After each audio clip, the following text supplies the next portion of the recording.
Bismillahirrahmanirrahim. Assalamualaikum warahmatullahi wabarakatuh. Ashadu an la ilaha illallah, ashadu anna Muhammad Rasulullah. Allahumma sholli ala Sayyidina Muhammad wa ala ali Sayyidina Muhammad kama sholaita ala Sayyidina Ibrahim wa ala ali Sayyidina Ibrahim bil alamina innaka hamidum majid.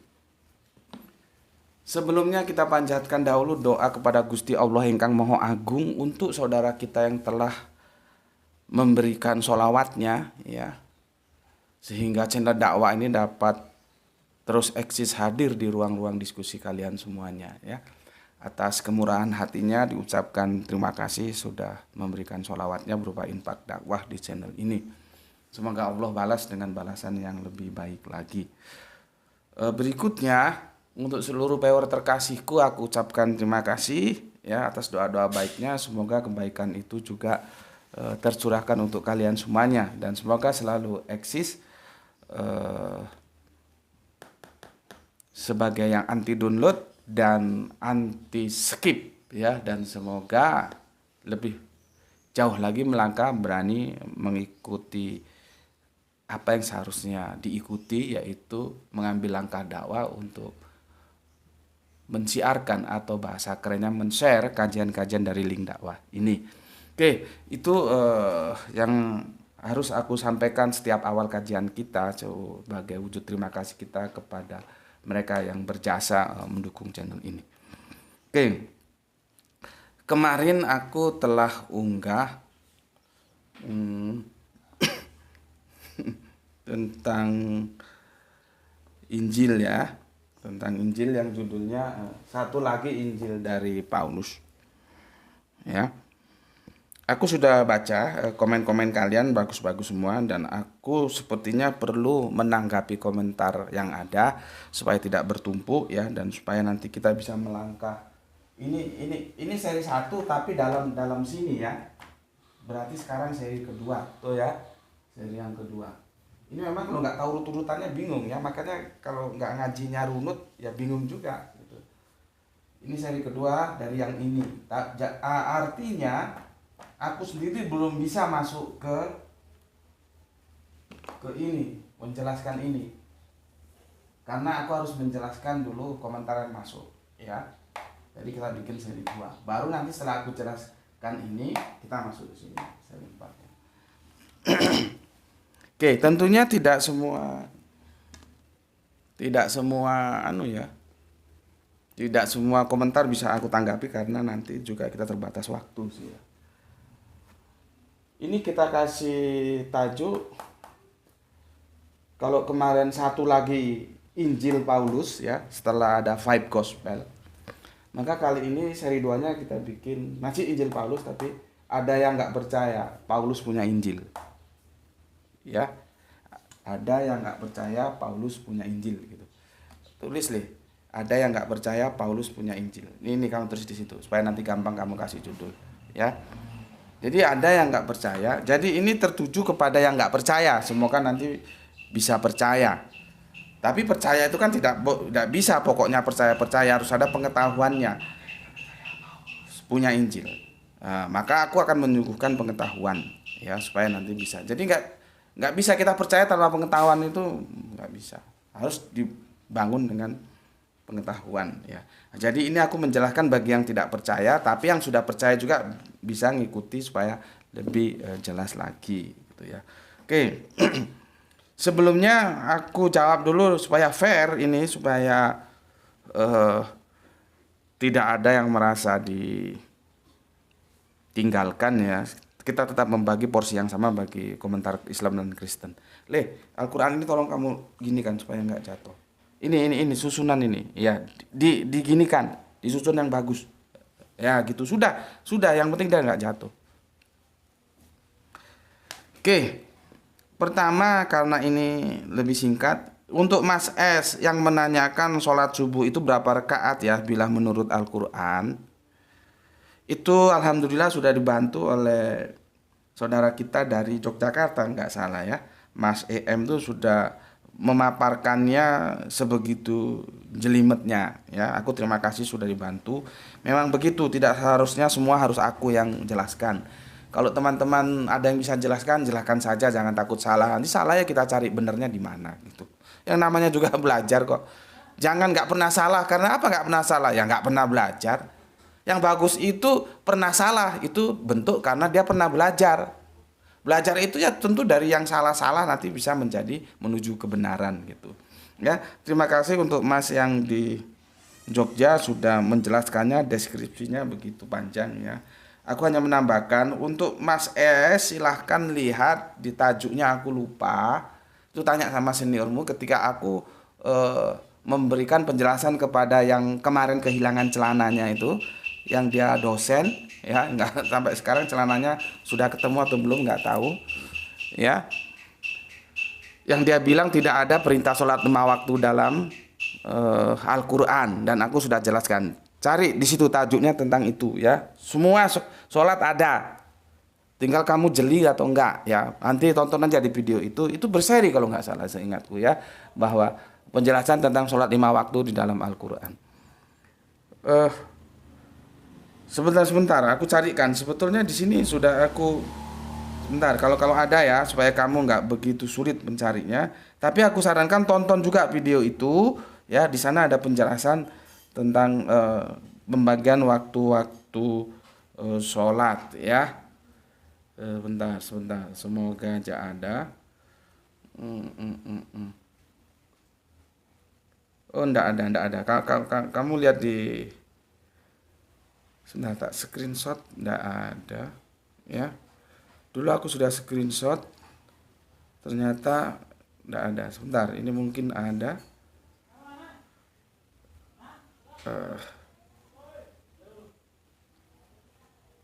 Aduh, maafin, nggak ada. Aku sudah screenshot, dia sudah terbentuk dalam tabulasi ya, tapi nggak tahu ya, karena memang kalau kita bermain-main dengan apa namanya inilah, gadget atau apa ini, kadang-kadang sudah kita fokus ke sini dia hilang kemana, carinya juga sulit ya. Jadi tetap saranku lihat videonya, di sana ada penjelasan nanti di mana tentang sholat subuh itu dijelaskan. Oke. Itu untuk Mas S tadi ya. Nggak tahu kalau lihat namanya sepertinya dari Jawa Barat. Oh iya, kemarin ternyata ada yang dari Timur Tengah ya. Kalau aku bilang kan bukan Timur Tengah, Barat Tengah ya. Ya alhamdulillah ternyata video kita sudah sampai sana ya. Sudah sampai Barat Tengah sana ya. Artinya jangkauan dakwanya semakin meluas. Ya itulah dengan adanya teknologi kita dimanjakan ya. Oke, itu untuk Mas S. Sekarang itu yang Islam. Sekarang aku fokus ke yang Kristen ya. Ke yang Kristen. Untuk kembali kepada Mas DR, tapi aku tetap memberikan apresiasi karena tetap dalam koridor etika ya. Etika yang bagus, jadi aku tetap mengapresiasinya. Makanya tidak ada kompromi. Apapun, siapapun kalau tidak beretika maka aku injak dia, aku buang. Nggak aku kasih apresiasi. Bagaimana mau mengapresiasi, baca aja males ya. Ini yang beretika tetap aku kasih apresiasi. Ya. Begini katanya Mas DR. Nggak usah ngawur JM. Tidak ada namanya Injil Paulus. Harus dipahami kata Injil yang dimaksud dalam surat-surat Paulus itu sebagai kata benda atau kata kerja. Jangan memakai pendapat orang yang tidak berkompeten menyerang Alkitab kami. Apa yang tertulis dalam Alkitab diimani umat Kristen sebagai firman Tuhan, mana mungkin ditolak. Jadi jangan disandingkan dengan level hadis, karena hadis ada yang bisa diterima ataupun ditolak.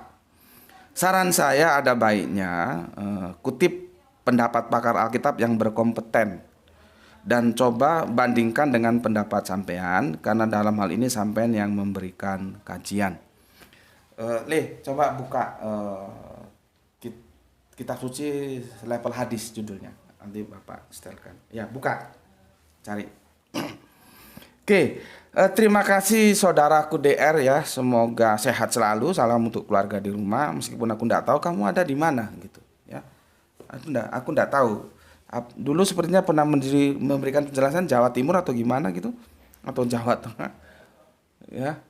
Oke, nanti pegang dulu. Nanti Bapak mau setel. Gini, Mas JM. Ngapunten, maaf, aku harus menggunakan istilah, tapi jangan dianggap itu menyerang pribadi, karena aku tidak punya cara lain ya untuk mengatakannya kecuali confused. Confused itu kebingungan ya, dan itu wajar sih ya, wajar. Karena apa? Aku berbicara berbasikan pengetahuan, sedangkan kamu berbicara berbasikan iman. Nggak ketemu, Mas. Nggak ketemu. Ya, kan aku sudah bilang iman itu tidak bisa didiskusikan. Ya sudah, siapkan lampunya nanti kalau gelap. Ya sudah, kalau itu kamu imani, ya sudah imani saja. Dan aku menghormati imanmu, dan iman siapapun itu harus kita hormati toh. Karena nggak bisa ketika iman itu didiskusikan. Lah aku menyuguhkan kajian-kajianku itu kan sebagaimana ikonku kan Islam rasional. Ya, jadi mengedepankan rasional. Rasional itu pengetahuan. Enggak ujuk-ujuk diimani saja lah. Bagaimana kita mengimani tanpa pengetahuan? Tahu dulu baru nanti ditentukan diimani atau dikafiri. Jadi sami'na dulu nanti baru asoina atau atokna. Ini tersulit sampean pahami karena sampean enggak ngerti bahasa Arabian ya. Jadi sekedar menyerempet gitu aja lah ya. Pengetahuan dulu. Pengetahuan dulu. Bagaimana lampunya? Ya, lah aku ya menyampaikannya berbasic pengetahuan. Sampean menerimanya berbasic iman. Ya nggak ketemu, Mas. Nggak ketemu sampai kapanpun nggak ketemu. Ya, coba sampean diskusi sama Pak dosen kita itu yang kemarin menjawab pertanyaanku, ya. Dan dia jawab dengan lugas, dengan ilmiah, makanya aku memberi hormat kepada dia atas kejujurannya. Dia bilang memang ada bermasalah. Maka beliaunya mengambil kesimpulan Matius dan Markus itu sebagai pelaporan yang bisa dipercaya, sementara pelaporannya Lukas adalah laporan yang tidak akurat. Dia bilang Lukas itu tidak akurat dengan bahasanya ya. Ya silakan lah, bahasa itu tidak akurat, kalian tahu sendiri lah ya. Masakan mau kita bilang bahwa itu harus dikeluarkan gitu, yaitu kebijakan internal LHI lah nanti ya. Itu beliau menjelaskan secara ilmiah. Artinya memang ada masalah. Ya sudah, pentingnya kita kan ilmiah itu untuk tahu. Kalaupun beliau tetap mengimani itu sebagaimana iman dalam kekristenan, ya kita hargai, kita hormati. Tapi sebagai pengetahuan, itu sudah diakui memang ada masalah. Gitu loh. Lah sampean tidak menanggapi aku dengan pengetahuan, tapi dengan iman. Ya nggak ketemu, Mas. Akhirnya begini. Sampean ya menjadi curhat seperti ini. Gitu loh ya. Coba sampean jawab aja antara 6 hari dan 8 hari yang berbeda itu sampean rukunkan, bisa nggak? Sebetulnya kalau itu bisa sampean rukunkan, selesai masalah. Baru nanti kita ke masalah lain, karena di ayat Yesus dimuliakan di atas gunung itu banyak masalah. Cuman aku ngambil satu saja yang bisa kita diskusikan dengan mudah, itu tentang 6 hari atau 8 hari. Kan nggak terjawab itu. Itu yang congor-congor tukang kain-kain itu coba itu dijawab. Daripada kesono kesini nggak karuan, kan seharusnya jawab itu. Itu loh. Nggak bisa, Mas. Aku sudah mendiskusikannya dengan banyak orang, itu nggak bisa diselesaikan. Kecuali dengan metodologi hadis. Itu ada kemungkinan loh ya. Karena kita tidak tahu kalau ditanya apakah Matius, Markus, Lukas itu hadir di gunung itu. Itu kan masalah sendiri. Kalau seandainya Matius bersama Markus yang sama-sama mengabarkan 6 hari satu kelompok, kita tanya. Lalu ada Lukas yang mengabarkan dalam kelompok yang lain, dia katakan 8 hari, kita tanya. Anda tahu 8 hari dari siapa informasinya? Apakah Anda ikut hadir di atas gunung itu? Sehingga Anda tulis dalam Injil karangan Anda 8 hari. Begitu juga kepada Matius dan Lukas. Matius dan Markus kita tanya, Anda nulis 6 hari itu dari mana? 6 hari setelah pengajaran itu. Apakah Anda hadir di gunung itu? Kan enggak, penulisannya kan berdasar informasi yang mereka terima. Lah kalau informasinya salah, informannya salah, ya penulisannya juga menjadi salah. Gitu loh. Hadis itu begitu. Dan yang ngomong bahwa Al-Quran levelnya hadis itu bukan aku. Aku hanya mengendorse. Artinya aku setuju. Yang bicara itu adalah seorang dosen dari Institut Injili Indonesia. Masih kamu ragukan itu? Kalau kamu kurang puas karena berdasarkan pengakuanmu kamu Jawa Timur, ayo kita ngopi bareng, kamu kesini. Nanti tak ketemukan sama orangnya. Meskipun aku tahu karena sekarang Institut Injili Indonesia itu pecah, yaitu urusan internal mereka lah yang kita tidak boleh ikut campur. Menjadi ada pecahannya itu menjadi nama baru namanya Providensia. Nah, seinformasi yang aku terima, beliaunya sekarang tidak ngajar di Institut Injili Indonesia, tapi di Providensianya. Tetapi ini namanya informasi belum tentu benar. Artinya karena ngopi dulu aku. Bismillahirrahmanirrahim.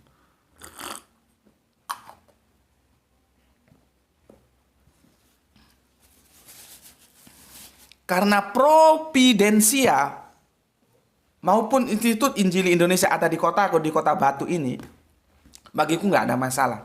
Jangkauannya bisa aku jangkau, tinggal nanti kita cari sebetulnya informasi yang benar. Bapak itu ada di Providensia atau ada di Institut Injili, itu gampang. Ayo kamu tak ketemukan dengan beliau. Jadi bukan aku asal ngomong. Mana lihat videonya? Ya, dengar ini videonya. Ini kan sudah aku unggah berapa tahun yang lalu. Ya. Suaranya mana? Ini tinggal gini aja. Suaranya sudah.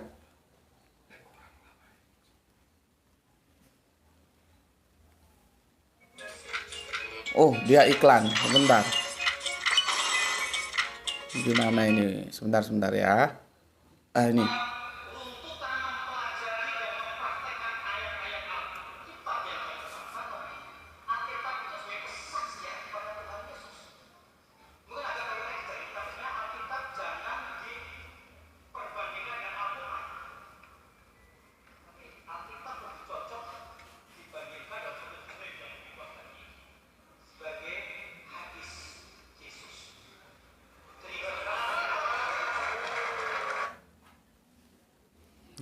Nggak perlu aku ulangi ya, supaya nggak makan waktu. Itu kan ada di channelku dan itu sudah dimaling sama orang karena dia nggak izin aku, ya. Justru yang maling lebih banyak powernya, itu 177 power, sedangkan aku yang originalnya cuman 5.300 power, yang nyolong 177.000, bayangkan. Jadi materi ini dicolong karena dia nggak izin sama aku, terus diunggah di channel dia, mendapatkan power 177.000. Sedangkan aku yang ori hanya mendapat 5.300 power. Bagiku nggak masalah. Orang ini kan untuk dakwah, tapi ya mbok ya ada etika gitu loh. Kulo nuwun, karena ini produk dari aku, dari lembaga dakwahku yang bernama Arimatea. Ini waktu kita diskusi lintas iman Islam Kristen di salah satu kampus terkenal di sini. Nggak ada yang punya ini. Ini produk Arimatea. Terus dia main colong gitu aja. Kenapa aku bilang dia colong, dia maling? Karena dia tidak izin aku. Ya izin lah, ada etikanya. Kalau kita di Facebook kan izin share. Dia nggak. Bagiku tidak masalah sebetulnya, orang ini tambah bagus, banyak yang nyiarkan, banyak pengetahuan itu kan, ilmu itu harus disebarkan. Cuman ya ada etika gitu loh. Ini kamu lihat ini, yang atas itu punya orang, yang bawah punya aku, belum aku kasih thumbnail karena pada saat itu belum bisa bikin thumbnail. Ini lihat perbandingannya. Yang atas itu yang dicolongnya, itu dia sudah bikin thumbnail. Yang di bawah kan masih lugu, karena Gra itu pada saat itu bukan belajar bikin thumbnail. Ya, tapi itu hanya sekilas informasi saja. Ya, yang penting bahwa Al-Quran ya itu ada dalam Islam, hadis itu ada dalam Islam juga. Lah, pendapat Bapak yang terhormat ini, Injil yang ada sekarang itu jangan disamakan dengan Al-Quran, tapi komparasinya dengan hadis. Itu bukan aku yang ngomong. Gitu loh. Orang videonya ada kok. Jadi sampean itu gini loh ya. Menjawab pengetahuanku dengan imanmu. Nggak kena, Mas. Makanya di ujung kajian ini aku selalu bilang, Anda setuju like, Anda tidak setuju dislike, dan silakan tinggalkan. Karena aku bukan untuk menggoda iman orang, tidak. Nggak bagus menggoda iman orang. Menggoyah iman orang itu nggak bagus. Kita hormati pilihan orang atas imannya. Aku hanya berbicara dalam perspektif pengetahuan. Makanya di akhir videoku itu yang warna hitam itu tulisan itu ya. Ya, ini bukan berarti mengadakan yang lain, enggak. Ini loh ada second opinion, menurutmu gimana? Gitu loh. Lah aku hanya menyampaikan data, datanya seperti ini loh. Perkara kamu nanti berubah menjadi mu'alaf atau tetap dalam kekafiranmu, itu hak kamu. Aku nggak pernah untuk mengintervensi apakah kamu tetap Islam atau kafir, itu hak kamu, hak semuanya. Aku hanya menyampaikan data. Dan aku sudah tunjukkan bagaimana aku menghormati Pak dosen kita yang dosen bahasa Yunani itu. Aku tetap hormati imannya, tidak boleh diganggu. Dan dia sudah menanggapi secara ilmu. Memang ada masalah. Lah kamu kalau menanggapi secara ilmu, contoh Pak dosen itu. Bisa nggak kamu merukunkan antara yang 6 hari dan 8 hari? Ya, kalau bisa, alhamdulillah, haleluya, kamu membantu aku. Oh ternyata bisa, ya. Aku kasih contoh dalam hadis, ya. Dalam hadis itu ada 2 hadis yang itu sepertinya sulit dirukunkan, tapi akhirnya bisa dirukunkan. Itu tentang Kanjeng Nabi pipis. Salah satu hadis sanadnya itu, tadi pagi kita bicara sanad, ya. Itu dinisbahkan kepada Ibunda Aisyah. Dikatakan Kanjeng Nabi kalau pipis jongkok. Satu hadis itu sanadnya dinisbahkan kepada sahabat. Dia mengatakan, bahkan berani disumpah, Kanjeng Nabi kalau pipis berdiri. Coba, bisa dirukunkan nggak ini? Pertanyaannya, Kanjeng Nabi pipis itu jongkok atau berdiri? Keduanya sama-sama berani memberikan kesaksian. Bisa nggak dirukunkan ini? Yang inilah namanya ilmu mustolah hadis. Makanya aku kemarin bilang, kalau misalkan ini Injil ini disejajarkan dengan hadis, itu tidak masalah. Tapi kok dia sebagai kitab suci? Karena kitab suci tidak boleh ada kesalahan, Mas. Itu jelas salah dengan bahasa yang halus. Lukas tidak akurat. Gitu loh. Itu jelas ada masalah di sana. Kalau nggak ada masalah, coba kamu rukunkan, bisa nggak? Nah, ternyata tentang Kanjeng Nabi yang pipis berdiri atau jongkok itu bisa dirukunkan. Gimana cara merukunkannya? Kita lihat locus delicti, peristiwa terjadinya. Ternyata Ibunda Aisyah itu bercerita ketika Kanjeng Nabi ada di rumah. Lokusnya di rumah, maka Kanjeng Nabi kalau pipis jongkok.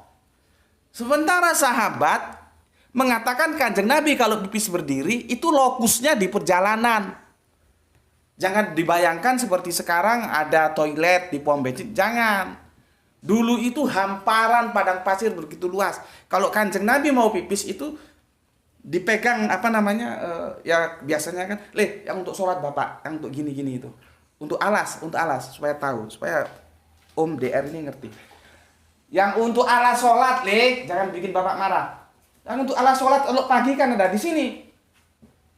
Bukan sajadah. Ambil cepat. Ya Allah ya Rabbi. Ya Allah. Di kursi itu toh, Di kursi itu. Ambil cepat. Gini aja lu nggak ngerti. Ini Mas ya, supaya kamu ngerti. Orang-orang Barat Tengah kan biasa begini, maupun orang Arab maupun orang Israel kan biasa pakai begini ya. Begini ya, sampai Kanjeng Nabi Musa itu kan begini. Itu Kanjeng Nabi Musa begini juga kalian tahu nggak kenapa? Kenapa kok ditutupi gini? Ya. Nah, kalau pipis ya itu dibentangkan gini supaya nggak dilihat orang, karena ya tempat umum nggak ada toilet seperti sekarang. Gini loh, sahabat tuh membentangkan gini. Kanjeng Nabi pipis berdiri. Gitu loh. Ya, dibentangkan gini. Ini dikasih dari kiainya Jamaah Tabligh, ini kalau nggak dari India, dari Pakistan, lupa aku ya. Ini hadiah. Ini untuk alat sholatku. Dibentangkan begini, pipis supaya nggak dilihat orang. Makanya sahabat itu juga berani disumpah bahwa dia ngomong Kanjeng Nabi pipis berdiri. Nih, lipat lagi. Kalau disuruh yang pintar. Berubah nggak ini? Ya, bisa dirukunkan karena apa? Lokusnya berbeda. Yang satu lokusnya safar di perjalanan, yang satu fokusnya di rumah. Jadi kesimpulannya apa? Kanjeng Nabi itu mau pipis berdiri atau jongkok, tergantung lokusnya di mana. Artinya dua hadis yang dipandang bertentangan itu ternyata bisa ketemu. Nah sekarang tolong ajari aku bagaimana Matius dan Markus mengatakan 6 hari setelah pengajaran, sementara Lukas 8 hari, ada selisih 2 hari. Kamu mampu nggak menjelaskannya? Supaya kamu nggak confused. Kamu kan kebingungan mau memberikan tanggapan secara akademik yang ilmiah nggak bisa, tapi itu mengganggu imanmu. Sehingga kamu komentarnya seperti ini. Coba kamu legowo, kata orang Jawa bilang. Seperti Pak dosen yang dari Tanah Karo itu. Kan nggak ada masalah. Pak dosen tetap mengimani itu sebagai kitab suci, ya, aku harus hormati, tidak boleh aku ganggu-gugat. Tapi secara keilmuan Pak dosen mengakui bahwa yang dia pilih Matius dan Markus itu yang akurat, sementara Lukas tidak akurat. Gitu, ya. Kembali tadi, aku tidak asal ngomong tidak pakai data, enggak. Karena apa? Aku tidak mau ketika aku dimintai pertanggungan jawab secara intelektual, aku nggak bisa memberikan pertanggungan jawab. Maka aku harus ngomong by data, gitu ya. Oke, jadi sampean bisa paham di situ ya. Bukan aku yang ngomong, ya. Aku hanya mengendorse saja. Oke, harus dipahami kata Injil yang dimaksud dalam surat-surat Paulus itu sebagai kata benda atau kata kerja. Lah aku sekarang tanya, Injil itu kata kerja atau kata benda? Coba. Kata kerja atau kata benda?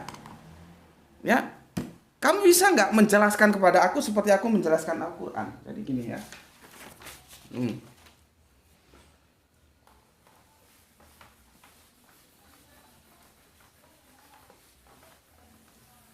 Ini jadi ingat komentar kawan yang masuk itu dia bilang gini. Kalau soal membaca makhraj, maksudnya makhraj lisan ucapan Arabian, aku lebih pintar dari Gus Betik. Tetapi kalau soal bagaimana memahami teks-teks Al-Quran, aku harus belajar dari Gus Betik. Itu membuat aku tersenyum. Itu ada kemarin beberapa waktu yang lalu unggahan seperti itu. Dan aku memang, iya, aku ndak bisa. Makanya aku kadang-kadang sama guru Al-Quranku juga didorong-dorong. Tapi sudahlah, karena aku ini orang di tengah jalan. Setelah tahun 70-an, ya karena orang tua aku itu berpindah-pindah karena ya maklum lah ya, proletar. Ya. Ya, jadi kalau sekarang anaknya masih ngontrak itu sepertinya ada jalur sanatnya ke sana, ya. Otomatis aku sudah tidak ngaji lagi. Baru sekarang itu pun aku ngaji. Sebetulnya aku bisa dikatakan otodidak, tapi juga tidak karena aku juga berguru kepada orang yang menganggap kompeten tentang Al-Quran. Maka guru-guru Al-Quran itu menyarankan aku, ya cobalah Gus belajar nulis Arabian atau membaca Arabian gitu. Aku bilang, iya terima kasih gitu. Tapi sesungguhnya aku bilang, aku kehilangan waktu. Aku mundur lagi. Sementara yang belum aku baca, ini buku ada 3 belum aku baca. Mana li, ambil itu deh. Di bawah Al-Quran itu ada 3 buku belum aku baca. Aku habis waktu. Mending aku Ini 3 buku ini belum aku. Ini masih ada plastiknya ini. Ya kan? Ini masih ada plastiknya. Aku belum punya waktu untuk baca ini. Ya kan? Sementara kalau aku belajar begitu, nah, waktuku habis. Mending aku belajar yang lain, nanti aku jadi user aja. Kalau nggak ngerti aku tanya. Gitu loh. Ya. Ini namanya pelajaran tasrif. Ya. Tasrif itu beda dengan tahrib. Tasrif itu pemecahan kata, kalau tahrib itu perubahan, penambahan dan pengurangan. Ya. Jadi aku jelaskan begini, ya. Kata guruku, coba itu ditulis dalam bahasa Arabian, kan keren. Ya, aku enggak bisa, maka aku tulisnya begini aja. Iqra. Ya. Iqra itu dari 2 kata yang berbeda bisa. Lihat, ya. Iqra bisa dari kata Quran. Tapi bisa berasal dari kata qoro'ah.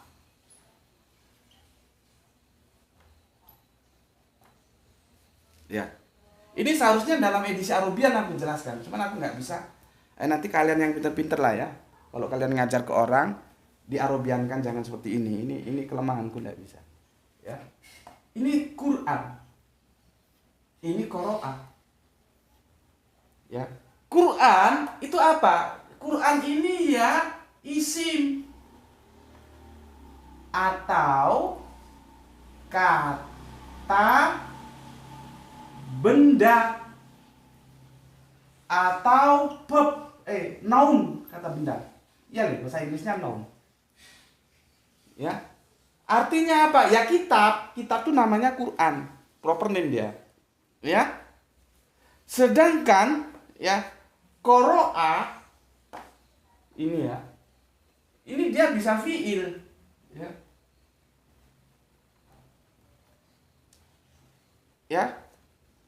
Bisa fiil. Artinya apa? Kata kerja atau verb. Gitu loh, ya. Ya. Ini artinya apa? Membaca. Kalimat perintah, fiilnya amr. Dia fiil amr. Sebentar. Ini tolong dikoreksi ya. Sepertinya ini ada perdebatan di sini. Ada yang bilang ini juga isim, ya. Isim, terus nanti ini kata benda. Ini juga noun, ya. Ini perdebatan. Kalau artinya kita tinjau ini bacaan. Sekarang terserah mau pilih yang mana. Mau pilih ini isim atau fiil, jadi gini, perdebatan ini aku tampilkan semua, nanti kalian terserah pilih yang mana. Jadi berilmu itu begitu.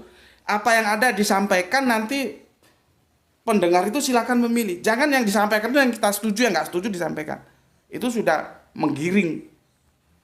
Nggak baik itu. Biarkan nanti mustami, viewer itu menentukan sikapnya. Nah, itu aku sampaikan seperti ini. Ya. Nah, kalau Iqra itu dipahami dari Quran, itu nanti beda kalau Iqra itu dipahami dari qoro'ah. Beda. Ya. Di sini ya, nanti itu dia jadinya berquranlah.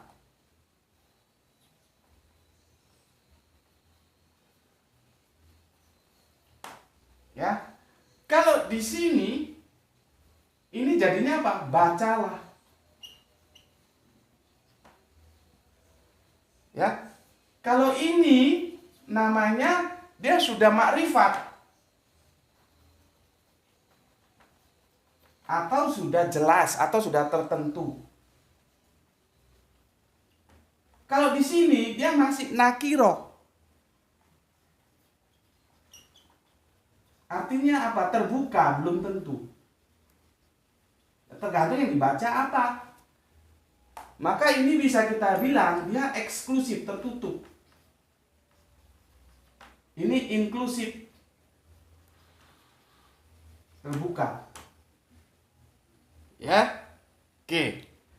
Sekarang ya, Iqra itu mau diartikan apa? Bisa diartikan berquranlah. Nih ke sini. Iqra, berquranlah, bisa. Kalau dia kita pahami seperti berquranlah, maka dia menjadi makrifat. Berquranlah itu ya ndile Al-Qur'an ndile. Kongkon sing cepat ojo. Nih berquranlah ini. Artinya apa? Kamu hiduplah dengan Quran. Iqra bismillahirrahmanirrahim. Hiduplah kamu dengan Quran. Berquranlah. Fi'il amrnya jadi seperti itu. Kalau diambil dari Quran. Nih, balik simpan lagi. Tapi kalau dia diambil dari qara'a, bukan berquranlah, bacalah. Ya tergantung yang dibaca apa. Dan baca itu juga tidak selalu berhubungan dengan teks. Bisa membaca itu dengan konteks. Misalkan, aku mau pergi ke Jakarta, tapi ini mendekati hari-hari besar, misalkan Idul Fitri. Aku membaca itu. Wah, kalau gini nanti antri, maka harus booking tiket jauh hari sebelumnya.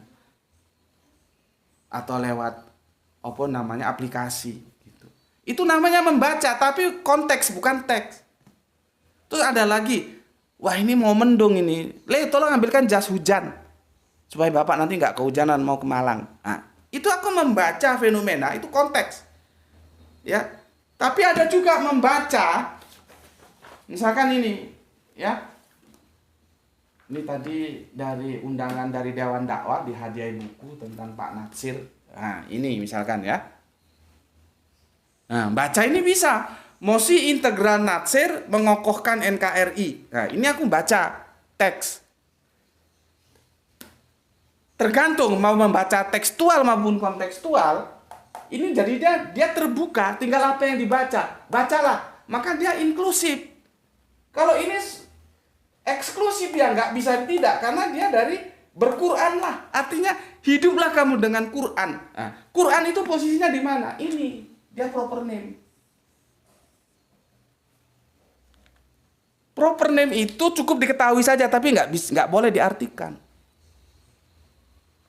Nggak bisa kita bilang misalkan surat Anissa, ya Anissa itu cewek, terus kita bilang surat cewek, kan jadi kacau. Nggak bisa Koco, terus Koco itu dipanggil nanti kalau aku kuliah di Inggris sana mirror, nggak bisa. Seperti Petrus itu kan batu karang artinya. Kita panggil batu karang, nggak oleh, nggak bisa. Terus apalagi berbulu merah itu apa artinya ya bahasa Ibraninya? Itu nggak boleh dipanggil berbulu merah, nggak boleh. Karena itu sudah masuk proper name. Nah, ini disebut Quran. Yang kasih nama siapa Quran ini? Ya yang punya Quran. Sekarang aku tanya, bakso itu kamu tahu dari mana namanya bakso? Coba. Bakso itu dari Cina. Itu makanannya orang Cina. Ciri-ciri masakan Cina, dia paling cocok dimakan pada saat suhu panas. Kalau sudah dingin nggak enak. Nggak ada orang makan bakso sudah dingin tuh nggak ada. Aku sudah jelaskan kemarin, bakso itu sebetulnya mengalami pergeseran juga karena pinternya orang Jawa. Bak itu sebetulnya babi, so itu sop. Jadi sebuah makanan yang ada kata bak, entah itu bakso, bakmi, bakpao, itu ada babinya. Cuman kan orang Jawa itu paling jago. Akhirnya dia tetap namanya bakso tapi dagingnya diganti sapi. Makanya bakso sapi yang secara bahasa itu sebetulnya bermasalah. Babi sapi. Supaya bisa dikonsumsi oleh orang-orang Jawa yang Islam. Setelah Cinanya mati. Yang mengajak. Dulu kan Cinanya yang jual bakso, Jawanya tukang keliling gini. Yang mikul. Cinanya mati, otak bisnisnya jalan. Kenapa nggak gue terusin? Gue terusin supaya bisa dimakan orang Islam juga. Gue ganti nakal saja. Bakso sapi. Nah, sekarang kita orang Islam pun makan bakso. Kalau pendekatannya linguistik, orang Islam tidak boleh makan bakso. Karena bakso itu secara linguistik, etimologinya mengatakan sebuah makanan sop yang ada daging babinya, yaitu bak. Yang kasih nama siapa? Orang Cina. Karena itu masakannya orang Cina. Nah sekarang Quran ini kitabullah, kitabnya Allah. Yang kasih nama siapa? Allah. Bukan orang Islam kasih nama, oh itu kasih nama Quran itu. Tidak begitu. Nah, kitabullah itu ada banyak.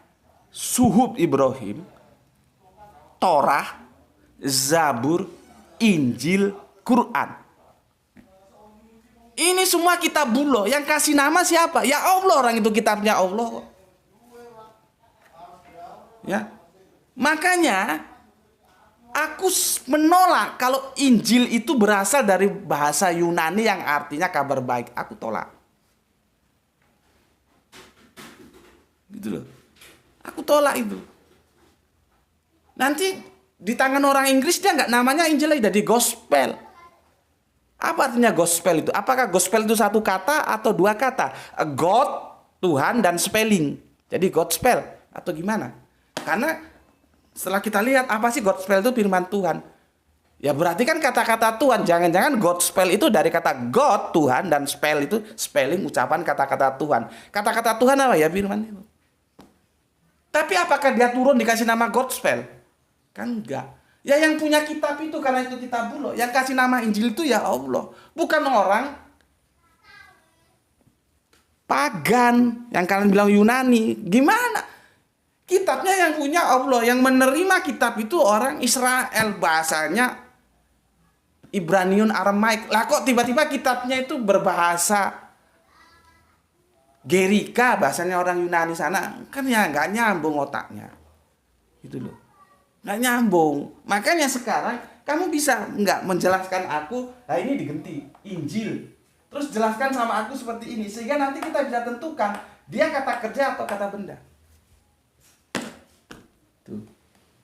Ya, sehingga kalau aku sih nggak harus lari ke sini. Kalau kita taat terhadap apa yang ditulis Paulus, ya, maka dia merujuk kepada sebuah kesimpulan Injil yang dimaksud itu kata benda bukan kata kerja, gitu loh, ya. Tapi ingat apa yang dikatakan Petrus dalam surat 2 Petrus 16, kalian bisa baca. Aku nggak usah tulis lah ya. Surat 2 Petrus 16 katanya apa? Hati-hati terhadap tulisan Paulus. Karena Paulus itu juga menggunakan bahasa sastra yang kadang-kadang berliku-liku, bulat. Ya. Kamu buka 2 Petrus 16. Jangan-jangan kamu korban karena ketidakketahuanmu tidak taat terhadap pesannya Petrus. Sehingga kamu masih ribet mengatakan itu bahasa kata kerja atau kata benda gitu. Ya salah kamu sendiri, kamu gak mau belajar. Makanya belajar ya. Iman itu urusan belakangan, pengetahuan dulu yang ditinggalkan. Jangan ujuk-ujuk pokoknya diimani. Iman dari Hong Kong apa? Gitu loh. Ya. Bentar, surat Petrus aku cari sini. Nah, ini ya. Surat Petrus yang kedua, nomor ayatnya 16. Nggak aku catat lah ya, karena ini hanya pelengkap saja. Begini. Hal itu dibuatnya, maksudnya itu Paulus ya, dalam semua suratnya. Nyanya itu ya suratnya Paulus. Apabila ia berbicara tentang perkara-perkara ini, dalam surat-suratnya, surat-surat Paulus, ya, itu ada hal-hal yang sukar dipahami. Sehingga orang-orang yang tidak memahaminya dan yang tidak teguh imannya memutarbalikkannya menjadi kebinasaan mereka sendiri. Sama seperti yang juga mereka buat dengan tulisan-tulisan yang lain. Nih pesannya Paulus, pesannya Petrus terhadap surat-surat Paulus. Nih. Ya. Jadi kamu baca surat Petrus supaya kamu nanti ngerti kalau baca surat Paulus itu hati-hati. Jadi kamu nggak komplain lagi ketika disebut ada Injil Paulus gitu loh. Ya. Repot, kamu itu dalam kondisi ketika aku mengajukan sebuah pengetahuan, kamu akan menolak karena itu bertentangan dengan imanmu. Tapi kamu tidak mampu menyanggahnya secara pengetahuan. Itu memang jadi masalah. Kecuali kamu bisa seperti Pak dosen itu berbesar hati. Yang salah katakan salah, yang benar katakan benar. Yang akurat katakan akurat, yang tidak akurat katakan tidak akurat. Toh masalah iman aku nggak pernah ganggu. Tapi setidaknya sebagai wujud pengetahuan, karena kita punya akal, ada pendengaran, penglihatan, dan hati, harus berbicara berdasarkan kebenaran. Gitu loh. Ya. Oke. Jangan memakai pendapat orang yang tidak berkomponen untuk menyerang Alkitab. Kamu mengatakan Alkitab kami. Apa kamu kira orang Islam itu tidak mengimani Injil? Seharusnya kata Injil itu dirujuk ke dalam bahasa Ibraniun. Karena apa? Karena nabinya itu orang Israel, bukan orang Yunani. Yang bikin masalah, Israel tetap tegar tengkuk tidak mau menjadi Nasrani. Dia tetap dalam keimanannya, yaitu Yahudi yang disampaikan oleh Moses. Masalahnya di situ. Karena demikian, orang Israel nggak ada urusan sama Kanjeng Nabi Isa, sama Yesus. Nggak ada urusan sama Injil mereka. Nggak hiraukan itu. Terserah, itu urusan, bukan urusan gue. Sehingga kita sekarang agak kesulitan mau merujuknya. Harusnya rujukannya itu ke Ibrani. Nggak mungkin lah nabinya orang Israel terus kitabnya itu pakai bahasa orang Romawi. Orang Yunani. Logikanya di mana? Seperti tadi. Karena makanan itu dari Cina, makanya yang kasih nama ya orang Cina, bakso tadi itu.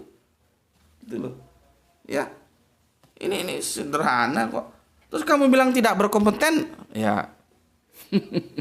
Memangnya Institut Injili itu gampang merekrut orang untuk jadi dosen.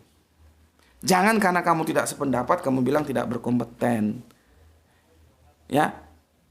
Jangan memakai pendapat orang tidak berkompeten untuk menyerang Alkitab kami. Bukan Alkitab kami, karena kami juga mengimani Injil.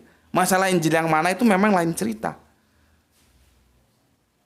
Makanya kami juga punya hak berbicara Injil. Karena kami mengimani. Justru kalau kalian tidak mengimani Al-Quran, apakah Anda punya hak berbicara Al-Quran? Itu kan harus didiskusikan. Ya.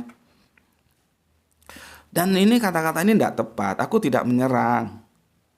Aku menyuguhkan data seperti ini loh. Ayo kita diskusikan bareng. Jadi jangan bilang aku menyerang Alkitab kami. Enggak, aku nggak menyerang. Ya. Oke. Apa yang tertulis dalam Alkitab diimani umat Kristen sebagai firman Tuhan. Mana mungkin ditolak. Jadi jangan disandingkan dengan level hadis. Karena hadis ada yang bisa diterima ataupun ditolak. Aku sudah jelaskan tadi. Kalau kamu pertahankan sebagai firman, karena firman itu tidak bisa salah. Buktinya ada yang salah kan. Gak mungkin 6 betul, 8 betul. Yang betul itu kalau gak 6 hari ya 8 hari. Kalau 6 hari betul berarti 8 hari salah. Kalau 8 hari salah 6 hari. Kalau 8 hari betul, 6 harinya salah. Tapi kan kamu sudah berkata, apa yang terus di dalam Alkitab diimani umat Kristen. Masalahnya jatuhnya itu iman dulu. Itu yang jadi masalah. Bukan pengetahuan dulu. Maka aku ajak ini, PR-PRku terutama yang Islam ini. Mari kita berpikir secara bahwa Islam rasional. Bila perlu kau bikin kaos, tulis Islam rasional. Nanti kirim ke aku biar tak pakainya. Jadi keimanan itu dibangun atas pengetahuan. Gak bisa kalau ujuk-ujuk beriman. Ya itu nanti jatuhnya dogma. Al-Quran mengatakan kita lahir tidak tahu apa-apa. Dikasih penglihatan, pendengaran, dan hati. Tapi ingat, penglihatan, pendengaran, hati nanti dimintai pertanggungan jawab. Karena dari 3 alat inilah, instrumen inilah kita mendapatkan pengetahuan. Pengetahuan kan informasi. Lah kalau kamu belum membangun pengetahuan, ujuk-ujuk beriman, ya memang gak bisa dibawa ke meja diskusi. Sudah kamu imani saja.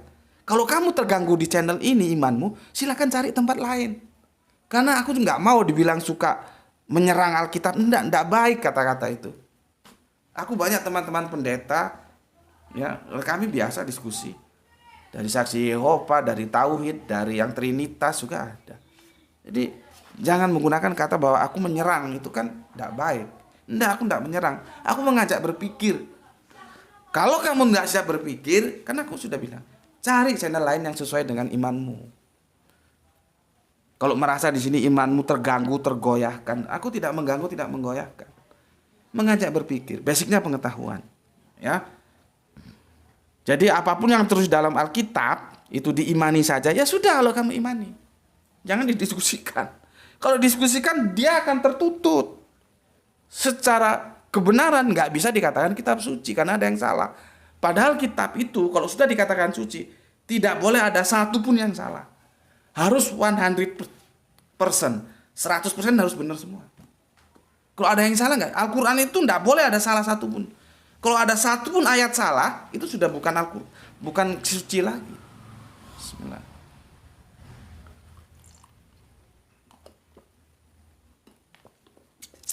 Berapa lama, Leh? Wah, sudah hampir 1 jam. Ya. Terus berikutnya. Saran saya, ada baiknya kutip pendapat pakar Alkitab yang berkompeten dan coba bandingkan dengan pendapat sampean.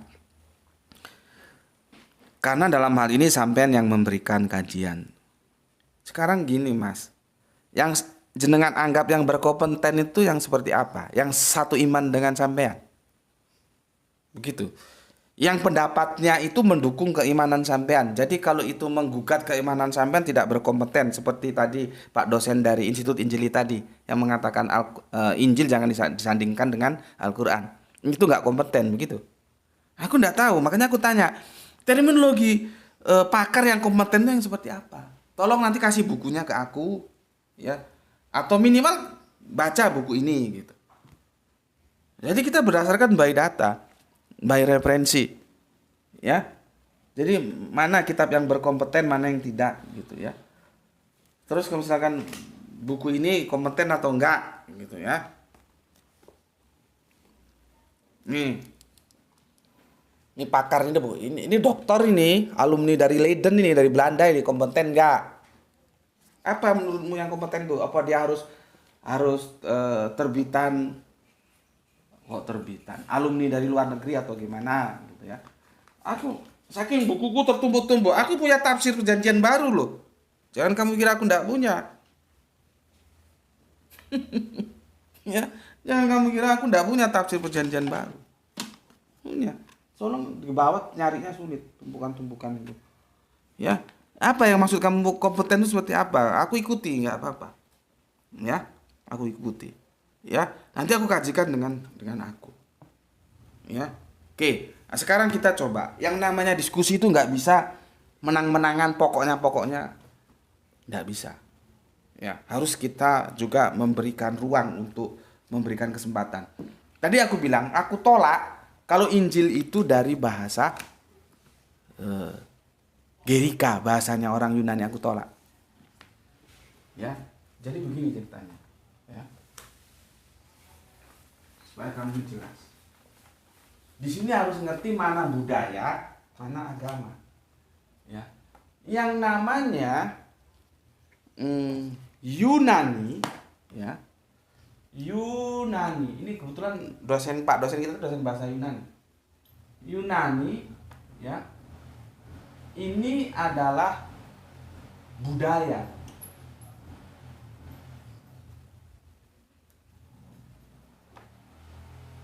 Ya, yang namanya kitab suci ini adalah agama atau teologi.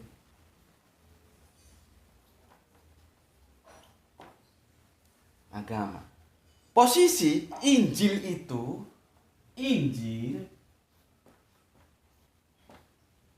ya, tidaklah mungkin diambil dari sini, ya. Tidak mungkin Injil ini, bukan begini. Tidak mungkin kata Injil ini diambil dari sini lalu dimasukkan ke sini. Tidak mungkin. Karena posisi agama itu lebih tinggi dari budaya. Yang ada, tulisan-tulisan sekarang itu adalah Injil itu dari agama. Ya, dari agama terus diakui, oh itu bahasa Yunani. Yang ada begini. Jadi Injil itu bukan dari Yunani dimasukno ke kitab suci, tapi dari kitab suci dimasukno ke Yunani. Nggak mungkin, Mas. Nabinya jelas orang Israel, bukan orang Yunani, apalagi Yunani pagan kok. Gimana sih kamu? Makanya aku tolak. Tetapi aku bilang tadi, dalam diskusi itu nggak boleh kenceng-kencengan. Nanti akhirnya jalan buntu. Ya sudahlah, aku terima aja dulu. Aku ikuti dulu. Injil itu bahasa Yunani. Oke. Supaya diskusinya nggak mampet. Ya.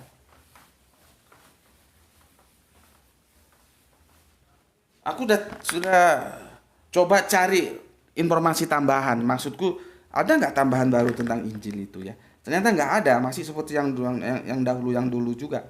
Ya. Jadi Injil itu kalau kita buka internet ya, itu bahasa Yunani, Evangelion ya. Jadi ingat aku, Gold, Gospel, Glory. Itu kan mutunya penginjilan itu ya. Terus Injil ya. Itu berarti Evangelion. Tulisannya sulit ini. Kalau salah tolong dibenarkan. Evangelion,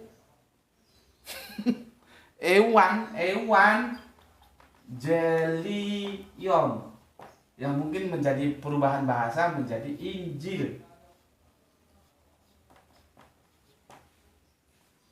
Kan begini. Ya. Injil itu artinya apa? Di sini dijelaskan, Injil itu artinya kabar. Kabar. Kabar banyak kabar, ada kabar ada kabar buruk, ada kabar baik. Nah, ini kabar yang baik.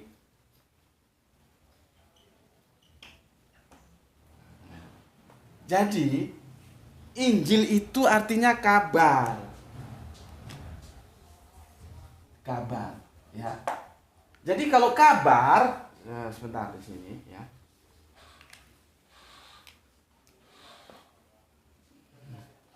Di sini ya, sini aja. Kabar itu kata benda atau kata kerja? Coba. Kabar itu kata benda atau noun atau kalau bahasa Arabianya isim. Kata benda. Kabar itu. Baru kalau pengabaran itu kata kerja. Ya, aku tuliskan di sini. Ini kata benda dibentuk menjadi kata kerja pengabaran. Masa bahasa gini aja nggak ngerti kau?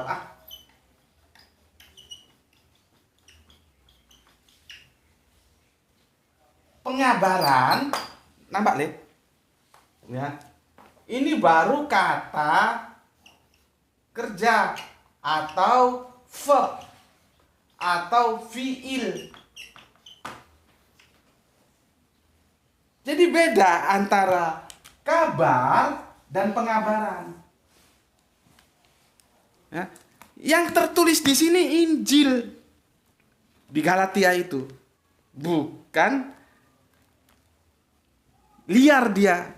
Nggak bisa dipahami lain kecuali yang dimaksud itu adalah ya ini kabar itu, bukan pengabaran, bukan penginjilan. Kita besok jelaskan ini ya, tapi waktunya nggak cukup. Ya. Buka kitabmu Galatia, ya, buka supaya ngerti, ya. Galatia,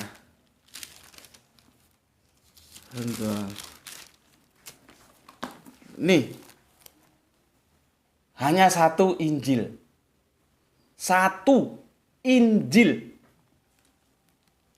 Sebetulnya nggak perlu aku jelaskan ini, itu secara logika bahasa nggak bisa tidak, Injil itu adalah kata benda bukan kata kerja. Jadi dia kabar, bukan pengabaran.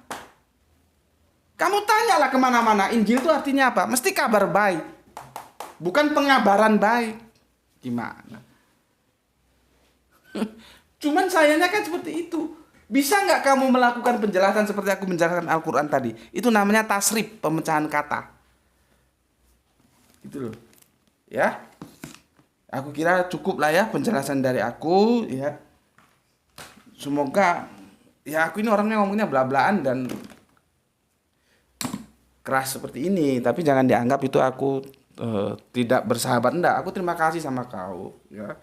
Untuk saudara Kristenku ini ya. Maka kalau misalkan kamu perlu datang ke Batu, nanti aku temukan dengan Pak dosen yang mengatakan bahwa Injil itu jangan dikomparasi dengan Al-Quran tapi dengan hadis. Aku temukan nanti supaya kamu bisa diskusi empat mata. Aku tak jadi penonton aja lah, aku nggak mau ikut campur, itu internal kalian. Nanti nggak apa-apa, nanti kita ngobrol di kafe mana, aku yang bayari lah. Nanti kalau aku nggak ada duit, aku bisa minta sama payer-payer yang di sini itu yang memberikan sholawat terhadap channel dakwah ini. Ya mungkin kan ya nggak mungkin toh ke kafe sampai habis 1 juta, kan nggak mungkin. Mau makan apa sih? Ya nggak apa-apa. Aku bener mas. Ya jangan kamu bilang aku lip service, enggak. Kamu datang ke Batu, tapi sebelum datang ke Batu ngomong dulu biar tak cari dulu. Bapak itu sekarang ngajarnya di I3 atau di Propedensia supaya jelas, dan aku juga nggak enak kamu datang ke sini ternyata nggak ketemu. Nanti tak ketemukan di kafe, biaya kafenya aku yang bayar sudah. Silahkan kalian diskusi dan aku tidak akan turut campur, aku hanya menjadi pendengar yang baik. Bagaimana tentang tanggapanmu tentang yang beliau sampaikan? Ini orangnya sudah sepuh, semoga ya masih ada ya, artinya masih sugeng, masih sehat. Karena sudah cukup sepuh. Di videonya itu kamu lihat kan sepuh sudah. Ya. Jadi begitu mas, cara orang berpikir secara ilmiah itu begitu.